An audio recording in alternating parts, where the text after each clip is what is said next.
नमस्कार, मैं हूं अंजू पंकज। उत्तर प्रदेश के माफिया अतीक अहमद को हुई उम्र कैद की सजा से कई लोगों के पेट में दर्द हो रहा है।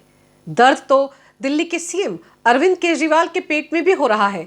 उन्हें डर इस बात का है कि कहीं सत्येंद्र जैन और मनीष सिसोदिया उनका कट्टर ईमानदारी वाला बना बनाया खेल बिगाड़ के ना रख दें। लेकिन सवाल ये भी है कि अपराधियों के खिलाफ इस जंग में सेकुलर जमात मजहब से आगे कुछ क्यों नहीं सोच पाती। अपराध अपराध होता है, अपराधी का हर स्तर पर विरोध होना चाहिए। लेकिन कौन है वो लोग जो अतीक अहमद जैसे माफिया का भी महिमा मंडन करने में लगे हुए हैं। इसी मुद्दे पर चर्चा करने के लिए इस वक्त मेरे साथ मौजूद हैं वरिष्ठ पत्रकार अभिषेक तिवारी। नमस्कार अभिषेक जी, बहुत बहुत स्वागत है आपका मेरे चैनल पर। धन्यवाद। जय श्री राम। जय श्री राम। ये बताइए कि देखिए, आपके पुराने साथी जिनके साथ आप भी ईमानदार समझकर जुड़े थे एक वक्त में, आज वो फिर से दिल्ली में विधानसभा के अंदर पीएम मोदी पर बरस रहे थे, उनको तरह तरह की बातें बोल रहे थे। आखिर क्या है, इतने बौखलाए हुए क्यों घूम रहे हैं अरविंद केजरीवाल?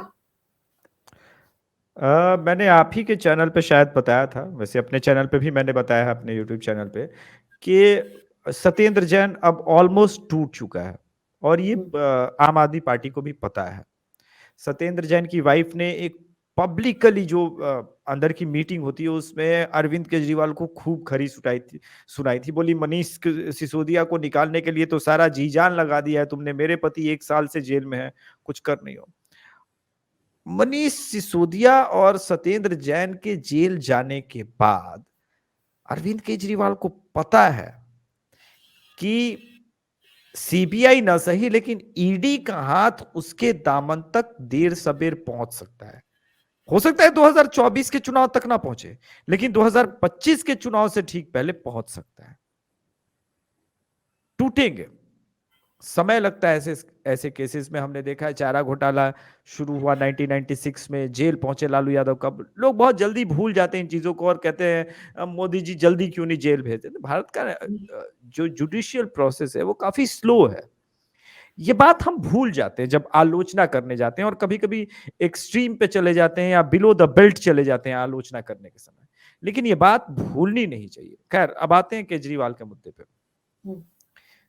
जब केजरीवाल को लगा कि राहुल गांधी नहीं बख्शा गया, वो ठीक है, आप कह रहे हैं कि जुडिशियल प्रोसेस के थ्रू गया है, ये सारी बातें ठीक है, लेकिन उसे ये लगा कि मोदी राज में जुडिशियल प्रोसेस क्विक हो रहा है और सरकार का इंपैक्ट तो होता ही है।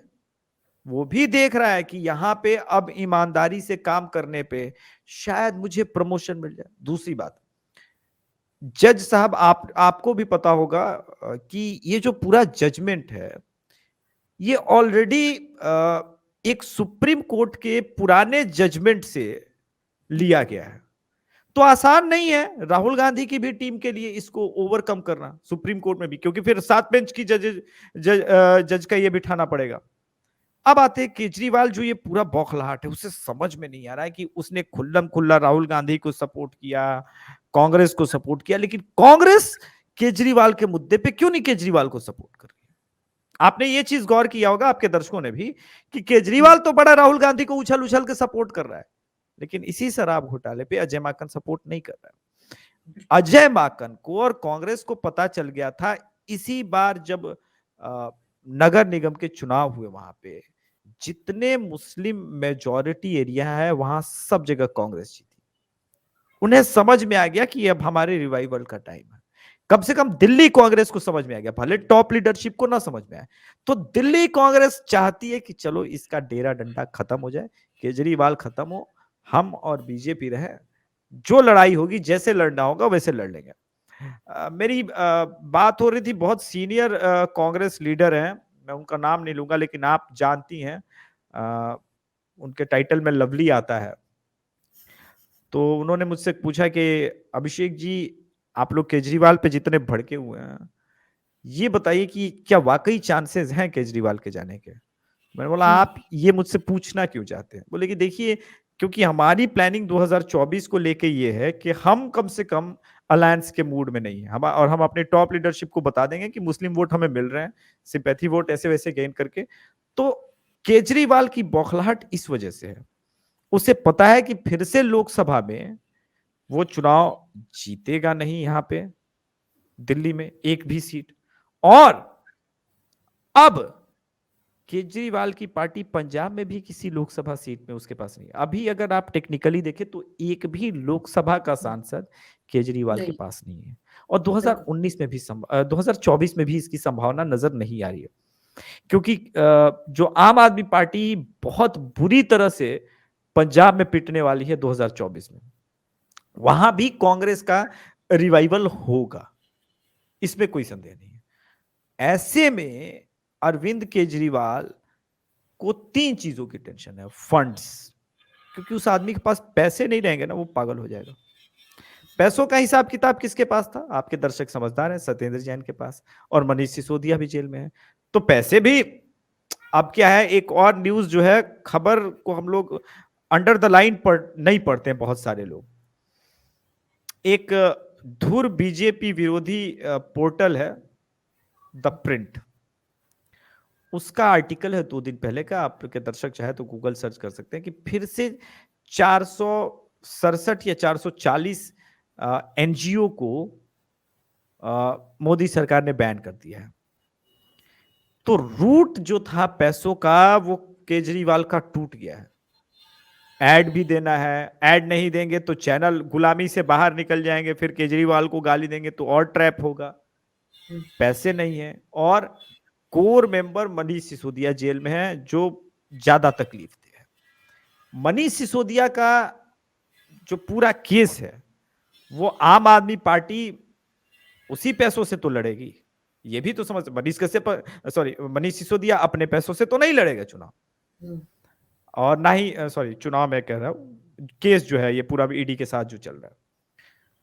तो ये सारा फ्रस्ट्रेशन एक साथ है। आप देख सकते हैं कि यह आदमी पहले ही कह रहा था कि क्यों नहीं जेल भेज देते हो मनीष सिसोदिया को। जब जेल भेज दिया तो कह रहा है अरे बाप रे, सुबह से शाम इसको जेल डालो, उसको जेल डालो, मोदी जी करना क्या चाहते हैं। अब आते हैं उसकी शायरी पे, पढ़ाई लिखाई वाली जो बात उसने आज उसने शायरी भी की। तो मैं आपके दर्शकों को कुछ रोचक तथ्य बताता हूं।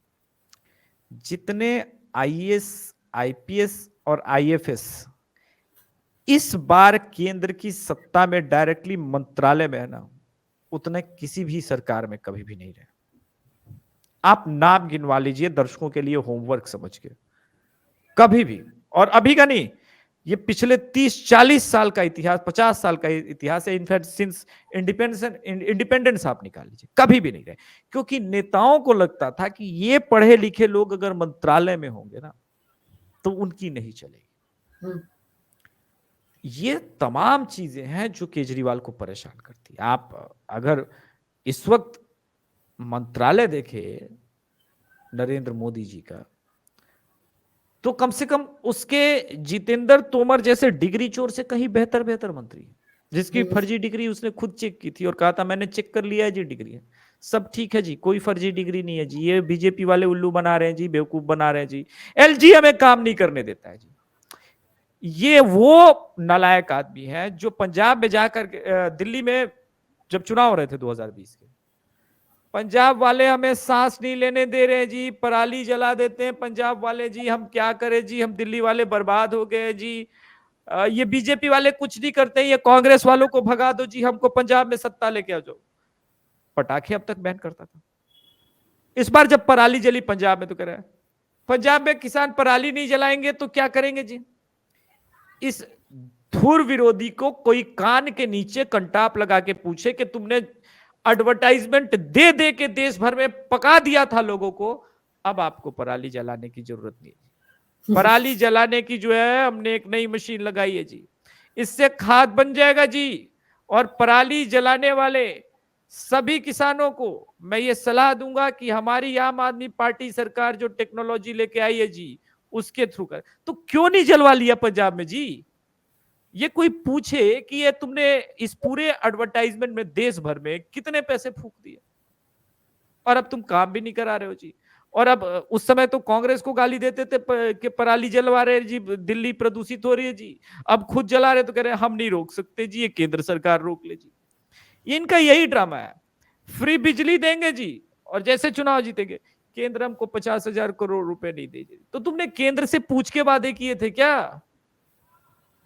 मैं बता रहा हूं कि ये आदमी जो है ना, गजब का टोपीबाज आदमी है। ये कब अपनी टोपी आपको पहना देगा। मैंने सुना था बनारसी ठग मशहूर होते हैं, लेकिन ये वो आदमी है जो बनारसी ठग को भी ठग के लेके जाए। वैसे ठग अंग्रेजों ने टर्म इजाद किया है। मैं बता दूं, ठग एक अच्छे कॉन्सेप्ट था जो अंग्रेजों को ठगते थे, अंग्रेजों के खिलाफ लड़ाई लड़ते थे, लेकिन ब्रिटिश एजुकेशन सिस्टम का ही हम पे असर है। ठग इज नॉट बैड, लेकिन जो कहावत है मैंने उस कॉन्टेक्स्ट में इसको रखा है। लेकिन ये तो चलो, अरविंद केजरीवाल इस वक्त बहुत डरे हुए हैं क्योंकि के कविता पर भी गिरफ्तारी की तलवार अब लटक रही है। अरविंद केजरीवाल बिल्कुल को लग रहा था कि अगर सुप्रीम कोर्ट से उनको राहत मिल जाती तो चलो उनके लिए भी राहें आसान हो जाएंगी। वो तो हमने पिछले कल देखा कि सुप्रीम कोर्ट ने के कविता का मामला भी 3 हफ्ते के लिए टाल दिया। तो अब जाहिर सी बात है, बहुत डरे हुए तो है ही अरविंद केजरीवाल।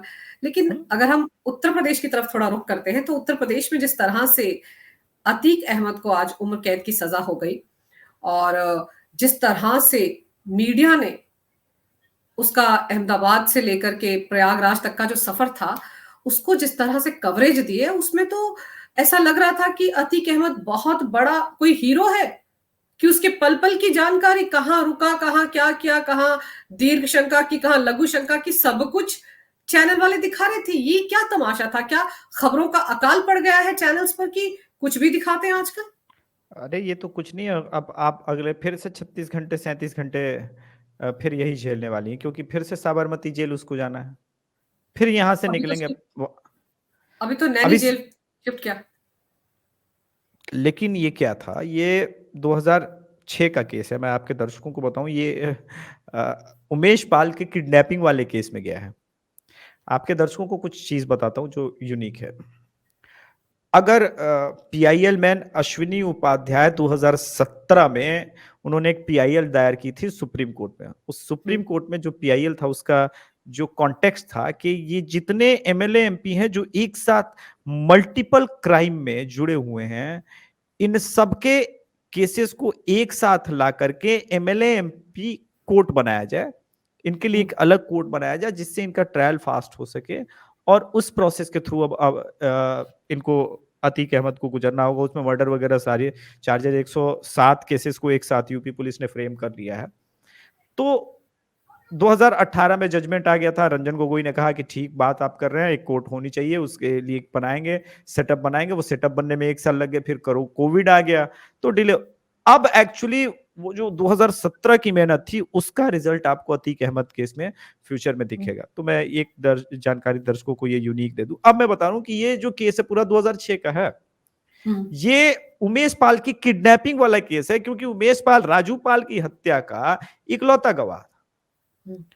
इकलौता क्या, गवाह तो कई थे, लेकिन ये आदमी मुखर, चूंकि रिलेशन की बात है, इसने बोला कि हम लड़ेंगे भाई, गुंडा है तो है। तो इसकी किडनैपिंग वाले केस में ये गया है। अब यहां से ये नैनी जेल में ही नहीं रहेगा, इसको वापस साबरमती लेके जाएंगे। और जब साबरमती लेके जाएंगे तो फिर वही 36 घंटे का, अब फिर मीडिया निकलेगी। दरअसल मीडिया कल क्या कर रही थी, मीडिया मेक श्योर कर रही थी कि अतीक अहमद को कुछ ना हो, शील्ड किया जाए, प्रोटेक्ट किया जाए। मुझे लग रहा है कि इसके पहले आपने सुना होगा एक टर्म प्रोटेक्शन मनी, जिसमें क्रिमिनल्स मांगते थे आम आदमी से। आजकल पत्रकार मांगने लगे क्रिमिनल से कि आप मुझे प्रोटेक्शन मनी दीजिए, आई मेक श्योर कि यूपी वगैरह में आप जाएं तो आपका इनकाउंटर नहीं होगा, हम कैमरा हमेशा साथ रखेंगे ताकि ह्यूमन राइट कमीशन फलाना ढिमकाने का डर सरकार को रहे। तो ये मैंने नया आज आपके शो के लिए इजाद किया है, पत्रकारिता में प्रोटेक्शन मनी के बारे में। ये आपके दर्शकों के लिए भी एक नई चीज है। तो मीडिया का डाउनफॉल तो ऐसा नहीं है कि पहले से नहीं था, लेकिन ये एक्सट्रीम हो गया। मुझे याद है कि कारगिल में विक्रम बत्रा का एक दिन पहले वो पूरा लोकेशन, अगला मिशन कौन सा है, ये सारी बातें बरखा दत्त पूछ रही थी। तो आपको तो लगता है आप इंटेलिजेंट है, आईएसआई वाले बेवकूफ हैं, पाकिस्तानी आर्मी ने ये सारी चीजें फुटेज नहीं देखी होगी। आप याद कीजिए 5 दिन बाद विक्रम बत्रा शहीद हो गए, हमारे बीच नहीं रहे। जब उधर से फायरिंग रेंज हो रही थी तो उन्हें पता था कि जो आदमी लड़ने आया है उसका नाम विक्रम बत्रा है। सारा इंफॉर्मेशन। अब आते हैं 26/11/2008 के समय। आपको मुंबई वाले। याद होगा कि हेमंत करे करे सामने से आया, उसके पीछे सालेस्कर था, केलकर था, और मीडिया सवाल दागने लगी, अब आप क्या करेंगे, कहां जा रहे हैं, कैसे इनको टैकल करेंगे। भाई वो बैठ के पूरा इंफॉर्मेशन दे रहे हैं सेलफोन पे। ये टेक्नोलॉजी का युग है और आपको लगता है कि आप पत्रकारिता कर रहे हैं, लाइव चला रहे हैं। इस होड़ में कि मुझसे आज तक वाला आगे ना निकल जाए, एनडीटीवी वाले आगे ना निकल जाए, एबीपी न्यूज आगे ना निकल जाए। ये अंजू मैम, आपने पत्रकारिता 96-97 से शुरू की। 2 मिनट 3 मिनट से आंखों देखी आता था, डीडी मेट्रो पे हम देखते थे, उस वक्त नलिनी जी हमारा आती थी। आज तक तो डीडी मेट्रो पे ही आता था, 20 मिनट वाला आज तक उस जी वक्त। जी जी जी। तो वहां से हम लोगों ने शुरू किया देखना। ये डाउनफॉल नहीं था। 20 मिनट की पत्रकारिता थी, साफ सुथरी थी। 20 मिनट में जो प्रमुख न्यूज थे बिना मसाले के पेश कर दिया जाता था, फैक्ट। ये जो डकैतों का एक समूह है, प्रणव जेम्स रॉय जिसका मैं नाम कहता हूं, इन्होंने जब दूरदर्शन के टेप चुराया, इन्होंने एक नया कल्चर, ये भी आप आज के आपके दर्शकों के लिए एक्सक्लूसिव है। इन्होंने एक नया कल्चर 2002 के दंगों के बाद शुरू किया कि हम रिपोर्टिंग के जगह पे डिबेट कराएंगे। तो पैनलिस्ट बिठाते थे और 2002 उस वक्त बहुत बड़ी बात थी। पैनलिस्ट बिठाते थे, सब एक साथ एक सुर में बीजेपी मोदी को गाली देते थे, लोगों को मजा आया। लेकिन लोग ये भूल गए कि इसका आउटकम क्या होगा। बुरी चीज क्षणिक रूप से बहुत अच्छी लगती है, जैसे कि एक गाना आया था ना, 4 बॉटल वोडका काम मेरा रोज का, वो पाकिस्तानी गाने का कॉपी था एनीवेज, लेकिन वो गाना बहुत पॉपुलर हुआ था इंडिया में। या फिर आंटी पुलिस बुला लेगी। और मैं सीधा साधा आदमी किशोर कुमार के गाने सुनता हूँ, ओ हंसनी ओ मेरे दिल के चैन, तो मुझे बहुत पीड़ा होती है इस प्रकार के जब गाने सुनता हूँ। और आज बॉलीवुड का डाउनफॉल देखता हूँ, कंटेंट नहीं है, लिरिक्स नहीं है, तो मुझे पीड़ा होती है कि आखिर वो लेखक क्यों पैदा नहीं हो रहे। तो इसके मैं मूल में जाता हूं कि एजुकेशन सिस्टम बदल गया। उसी प्रकार से इसका मूल जो है पत्रकारिता का एनडीटीवी ने बदल दिया था कि हम डिबेट करेंगे। तो ऐसा तो है नहीं कि बाकी चैनल बेवकूफ थे, उन्होंने भी डिबेट प्रतियोगिता शुरू की। कोई बीजेपी था प्रो, कोई कांग्रेस प्रो था, दे गाली। अब आप देखिए आज के डिबेट का आधे घंटे का आउटकम क्या होता है। एक बीजेपी, एक समाजवादी पार्टी, फलाना ढिमकाना पार्टी के लोग आ जाएंगे, एक दूसरे को गाली गलौज करेंगे, और उसके बाद शाम को आज तक या स्टार न्यूज, जो भी एबीपी न्यूज, वो आकर के बोलेगा फलाने ने रेटिंग दी है, देश का नंबर 1 चैनल ये हो। रात को एक एड आएगा जिसमें सनी लियोनी रात को कुछ बेच रही होगी।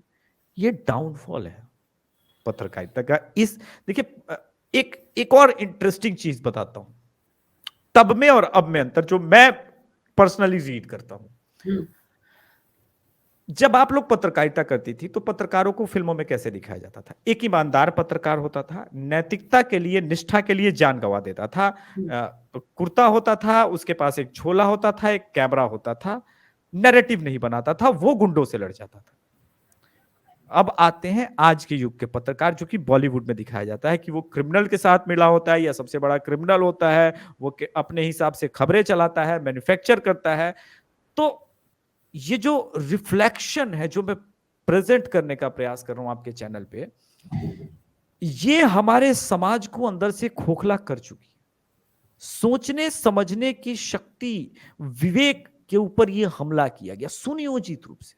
आप देखिए ना कि आरफा खानम शेरवानी वो खुलेआम अतीक अहमद के साथ खड़ी हो गई है। कल उसका एक शो आता है दलायर पे, सॉरी दवायर नाम है। आप जो स्क्रिप्ट देती है अंजू में, बड़ा कंफ्यूजिंग होता है। आपने दलायर लिख के मुझे बता दिया, बताइए। नाम दवायर है दोस्तों, गलती से। लेकिन जो लायर का मतलब होता है झूठा, तो आप उससे भी समझ सकते हैं, ऐसा ही कुछ मिलता जुलता है। तो लायर ने अपनी झूठ बोली कि भाई बताओ, जिस समुदाय से है, कितना गरीब समुदाय का मुसलमान होता है, उस मुसलमान को आतंकी कहा जा रहा है। बताओ यार, ये तो नाइंसाफी है। अरे क्या हुआ? 107-8 केसेस हैं उस पे, 20-25 लोगों के मर्डर हो गए, आत्महत्या हो गया, तो क्या शांति दूत इस देश में ये भी नहीं कर सकता? यही आपका देश है। एक माइनॉरिटी का आदमी दंगा भी नहीं कर सकता, पत्थर भी नहीं मार सकता हिंदुओं पे। क्या हुआ? राजू पाल को मार दिया, उमेश पाल को मार दिया, तो मेजॉरिटी में आप है, 2-4 मर ही जाएंगे तो क्या हुआ? क्षमा कर दीजिए, हिंदू तो क्षमा करने में आ गए हैं। तो यही सब प्रोपेगेंडा चलता रहा है हमारे देश में। अब हम जैसे लोगों ने बोलना शुरू किया है, ट्रोल। अच्छा, मैं तो ट्रोल करता हूं, मैं तो कहता हूं कि मैं ट्रोलर हूं, और मेरा अलग स्टाइल है ट्रोल करने का। आपने मुझे मजबूर किया ट्रोल करने का, मैं तो शांति से सुनता रहा, बर्दाश्त करता रहा। लेकिन जब देखा कि अब पानी सर के ऊपर से जा रहा है और मैं ही मर जाऊंगा, तो मैंने बोला कि भाई बाहर निकालो अपना सर जो शुतुरमुर्ग की तरह गड़ा के रखा है, बोलो, क्योंकि मैं बोल सकता हूं। मुझे लगता है समाज में आप सिर्फ ले नहीं सकते अंजुम, बहुत कुछ समाज को देना पड़ता जी, है। जी। तो अब वो मेरी बारी है, तो वो मैं कर रहा हूं, और डंके की चोट पे कर रहा हूं। तो ये मीडिया का डाउनफॉल आप भी देख सकती हैं। जी बिल्कुल, मैं वही आपसे, मेरा मूल सवाल भी यही था कि मतलब पूरे दिन आप टीवी खोलकर देखो तो वो यहाँ पहुँचा, यहाँ उतरा, 8 जगह रुकेगा, 4 जगह रुकेगा, 5वीं जगह रुकेगा, यहाँ उसने ये किया, वहाँ वो किया। ये सब देख-देख के लग रहा था कि उसको कैसे टीवी चैनल्स ने हीरो बना दिया, और ऐसा लग रहा था कि अतीक अहमद को पनाह देने वाले, अतीक अहमद को बनाने वाले जो राजनीतिक दल हैं, कहीं ना कहीं उन्होंने ही इन चैनल्स को उसके पीछे लगाया था। क्योंकि आप अखिलेश यादव का स्टेटमेंट सुनिए कि गूगल से पता चल जाएगा कि कहां गाड़ी पलटी होगी, क्योंकि यही बात चल रही थी ना कि गाड़ी पलट जाएगी, कुछ हो जाएगा, और चैनल्स भी लगातार शायद उसको लाइव दिखाने के चलते ही ये सब कर रहे थे। तो यहां तक कहा अखिलेश यादव ने कि जब हमारी सरकार आएगी तो हम तो जांच कराएंगे। तो अतीक अहमद कैसे पनपा, किसने उसे इतना बड़ा होने दिया, उनके ऊपर भी तो लगाम कसनी चाहिए। अगर आज अतीक अहमद को 43 साल बाद एक मामले में सजा सुनाई गई है, वो भी 17 साल तक ट्रायल चला है, तो फिर वो लोग जिन्होंने उसे इतना बड़ा होने दिया, उन पर भी तो शिकंजा कसना चाहिए। आखिर किसके राज में वो इतना फला फूला, ये भी तो सवाल है कि नहीं? ये डेफिनेटली बहुत बड़ा सवाल है, लेकिन जो क्षेत्रीय पार्टी है, देखिए ये भी कांग्रेस कल्चर है। मैं आपके दर्शकों को आज, चूंकि आज बड़ा मजा आ रहा है बात करने में, हम थोड़ा सा, मैं पहली बार ट्रोलिंग से ऐसे तथ्यों पे बात कर रहा हूँ जिस पे बहुत कम बात करता हूँ।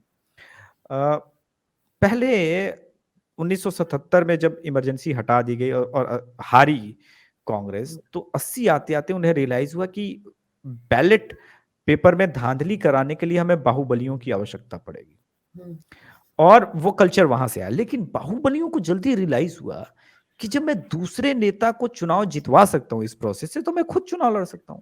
अब आप ये देखिए कि ये जो शहाबुद्दीन है, मुख्तार अंसारी है, अतीक अहमद, ये उसी दौर में आगे बढ़ के, कोई 1983 में, 1984 में, 1985 से उसके आपराधिक रिकॉर्ड शुरू होता है।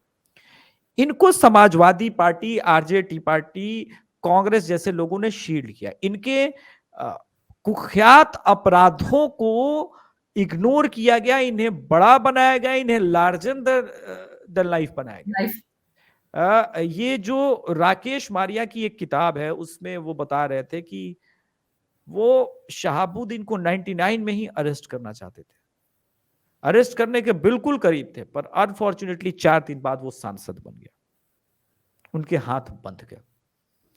तो ये बताता है कि पॉलिटिकली कितना बड़ा इंपैक्ट रहता है। तो ऐसी चीजों को तोड़ने के लिए आपको योगी आदित्यनाथ जैसा ही एडमिनिस्ट्रेटर चाहिए, सीएम नहीं, जो इस बात की चिंता ना करे कि ह्यूमन राइट क्या कहेगा, ये सेकुलर क्या कहेंगे, ये दलाल खान मार्केट गैंग के पंचमंकार पत्रकार क्या करेंगे, ये पिड्डी मीडिया क्या कहेगी, जो कुत्ते का बिस्कुट चाट चाट के कहती है वाह टेस्टी तो था, अब भौं भौं भी करेंगे आपकी तरह वो जीभ निकाल के। तो ये बदलाव की जरूरत है, और इस बदलाव के लिए आपको सेक्रीफाइस बहुत करना पड़ेगा, हमले बहुत झेलने पड़ेंगे।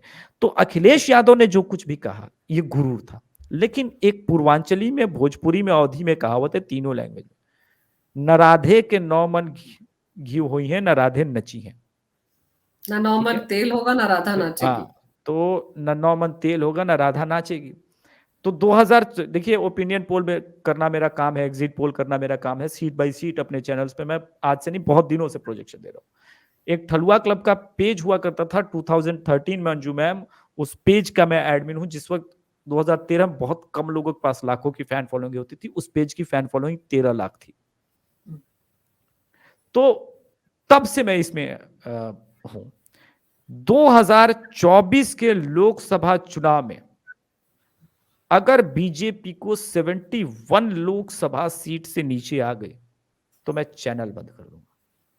अभी बोल रहा हूं, अब जबकि एक साल उत्तर अभी भी प्रदेश बाकी है। उत्तर प्रदेश में बिल्कुल। और आप ये बताइए कि जिस पार्टी को 71 लोकसभा सीटें मिलेंगी, अभी कुछ दिन पहले 270 मिलेगी, अगर उस गधे को ये लगता है सामने वाले को कि वो 2027 में योगी आदित्यनाथ को हरा देगा, तो मैं ऐसे मूर्खों से बहस नहीं करना चाहता।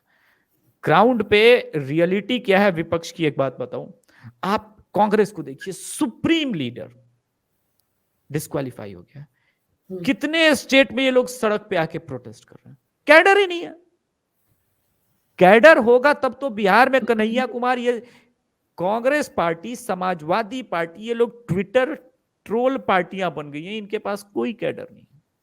और 2024 का चुनाव हारने के बाद अखिलेश यादव पाई पाई को मोहताज हो जाएगा। पैसे ही नहीं है पार्टी चलाने के लिए। चुनाव तो बाद में तुम जीतोगे। ये गुंडई के सारे पैसे और सारे गुंडे तो जेल में। और तो कह दिया कितनी प्रॉपर्टी सीज भी तो हो गई है अतीक अहमद की। मैंने बहुत पहले ही कह दिया था कि अतीक का इनकाउंटर नहीं होगा। अभी पहले अतीक के बेटे असद का इनकाउंटर होगा। वो उसकी लाश पे फातिया पढ़ेगा, अभी रोएगा अपने भाई बंधु प्रियजनों के लिए। मिट्टी में मिलाना ये थोड़ी ना होता है कि सामने वाले का इनकाउंटर कर दिया, तब तो कहानी ही खत्म हो गई। मिट्टी में आदमी तब मिलता है जब उसका गुरूर, उसका ईगो सब चूर चूर किया जाता है। वो रहम के लिए, फिर जिसको कहते हैं ना उर्दू में कि रहम के लिए भीख मांगना, वो जब अपने किए हुए पापों के ऊपर जब आंसू निकलेंगे वास्तव में पश्चाताप के, उसको कहते हैं मिट्टी में मिलाना। और ये करेंगे योगी आदित्यनाथ। जितना मैं योगी जी को समझा हूं, मुझे लगता है कि बहुत टफ टाइम आने वाला है यूपी के सभी माफियाओं के लिए। अगले एक साल में फिर से बहुत जबरदस्त रूप से अटैक करने वाले हैं योगी जी। अब ये जो एक फैसला है, भले ही मैंने जैसे आपसे कहा कि 43 साल बाद या 17 साल के बाद फैसला आया है, लेकिन अब अगर फास्ट ट्रैक कोर्ट में जैसे आप कह रहे हैं मामले चले तो शायद जल्दी नतीजे तक पहुंचेंगे। लेकिन इसका मैसेज बहुत बड़ा है उस पूरी जमात को जो माफिया अब तक बैठे हुए थे, जिनको लगता था कि उनके आका है, उनकी फाइलें गायब कर दी जाती हैं जब किसी दूसरी पार्टी की सरकार आती है, उनकी हिस्ट्री क्या है, वो हिस्ट्री शीटर की वो गायब हो जाती है, फिर लगता है कि नहीं नहीं वो तो बिल्कुल इनोसेंट बनाने की कोशिश की जाती है। तो कम से कम अब ऐसा खेल वो नहीं खेल पाएंगी राजनीतिक पार्टियां, इसीलिए इस तरह की बयानबाजी कर रही हैं। बिल्कुल, लेकिन मुझे लगता है नरेंद्र मोदी सरकार को कुछ और भी करना होगा, सिर्फ योगी सरकार से नहीं होगा।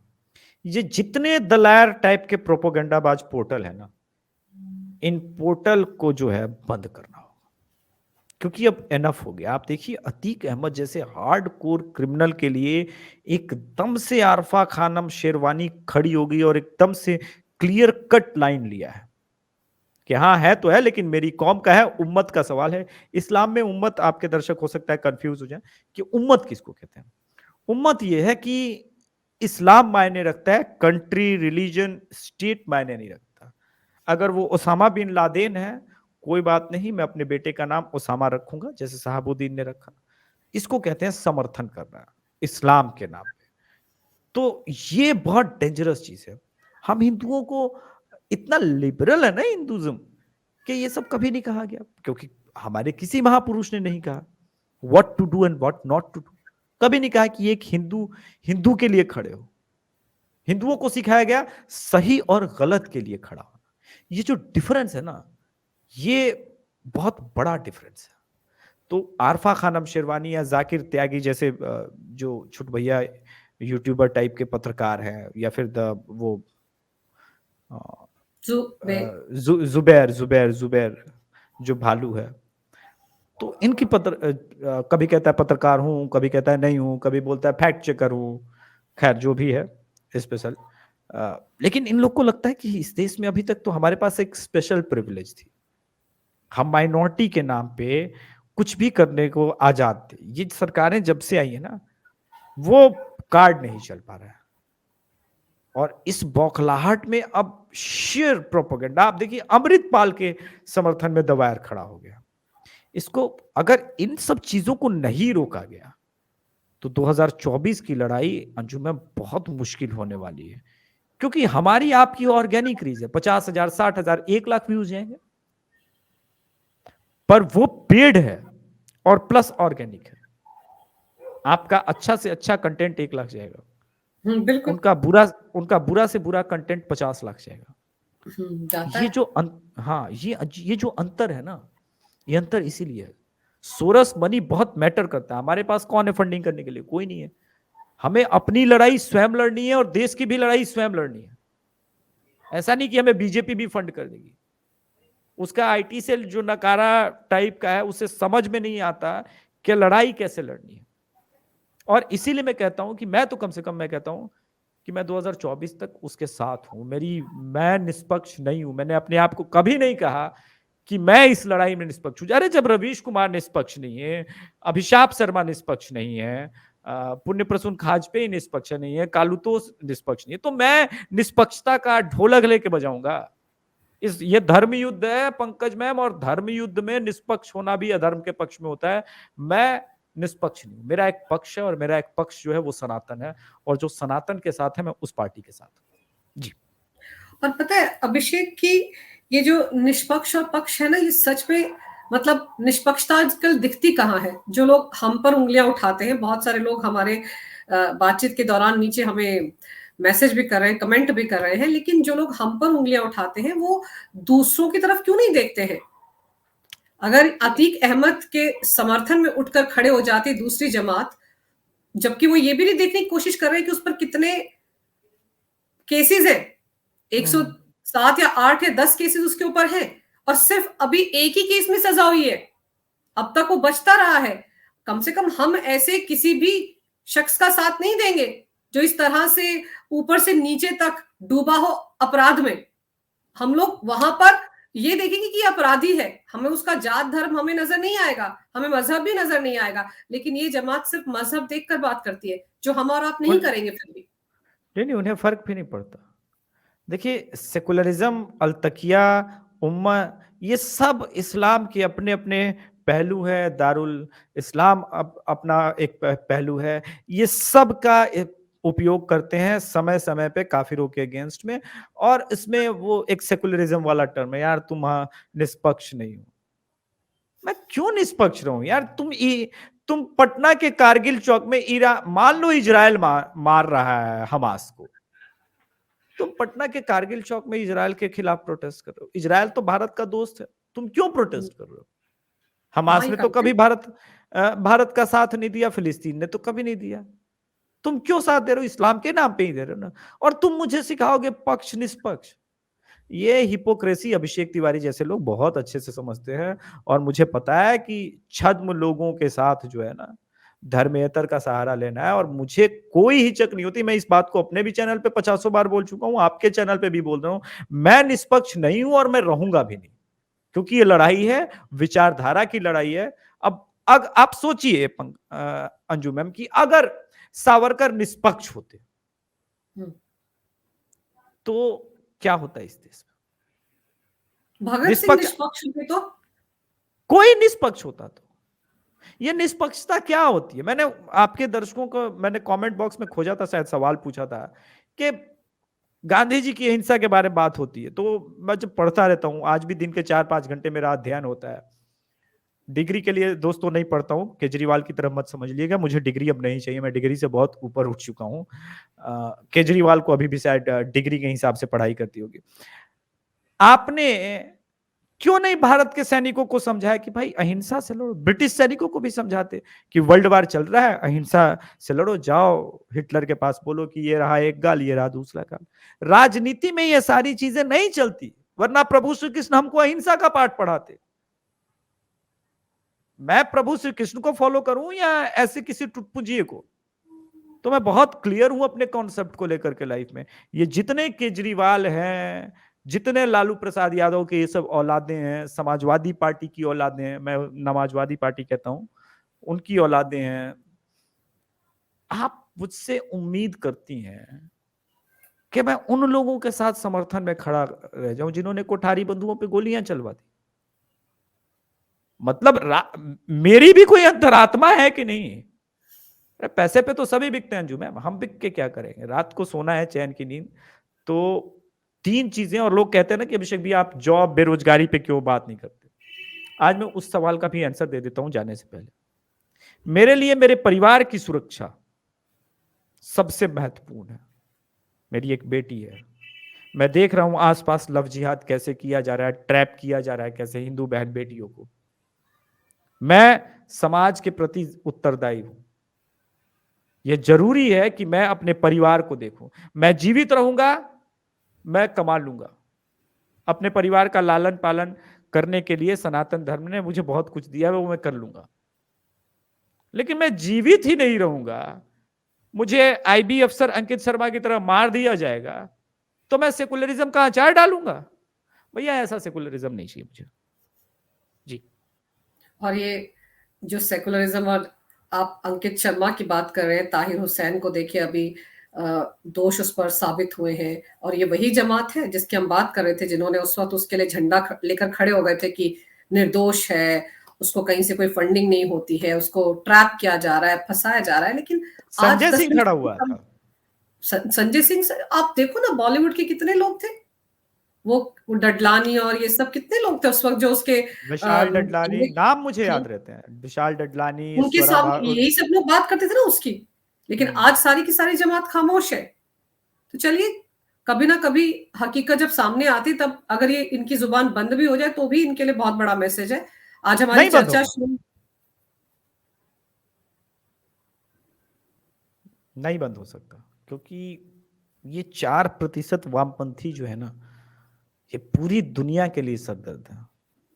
वामपंथ को पूरी दुनिया, अब वामपंथ बचे भी भारत में, आप देखिए टेक्निकली कहाँ कहाँ वामपंथ है।